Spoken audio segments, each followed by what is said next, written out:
প্রথমে দেখি পিলার থেকে ফুলকে বললো আগুনের, তার 2 মিনিট পর দেখি দোকান থেকে ধোঁয়া বেরোচ্ছে। এই ধোয়ার পর আমি চিল্লাচিল্লি করি যে আগুন আগুন আগুন।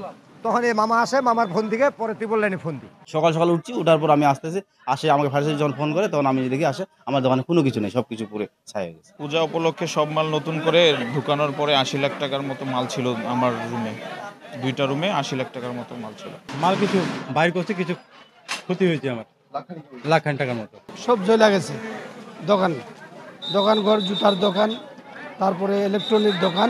মোট 8টি দোকান ক্ষতিগ্রস্ত হয়েছে, বিভিন্ন মুদি, জুতার দোকান, টেইলারিং শপ, অন্যান্য। এতে মোটামুটি ক্ষতির পরিমাণ আমরা পাবলিক যেটা বলছে যে একটা কোটি টাকার উপরে, তবে আমরা প্রাথমিকভাবে ধারণা করছি এখানে 60 থেকে 65 লাখ টাকার ক্ষতি হয়েছে বলে আমাদের প্রাথমিক তদন্তে। ফায়ার সার্ভিস এখানে খুব দ্রুত এসেছে যখন আগুন লাগার খবর পেয়েছে, আর আমরা ক্ষতিগ্রস্ত দোকানগুলোর একটা তালিকা তৈরি করে আমাদের স্থানীয়ভাবে সরকারি যতটুকু সহযোগিতা দেওয়ার আমাদের সক্ষমতা আছে আমরা অতি দ্রুত সেই সহযোগিতাটা তাদের হাতে পৌঁছে দিব এবং ক্ষয়ক্ষতি নিরূপণ করে তাদেরকে আর কিভাবে সহযোগিতা করা যায় সে ব্যাপারে আমরা অবশ্যই খুব আন্তরিকতার সাথে চেষ্টা করব।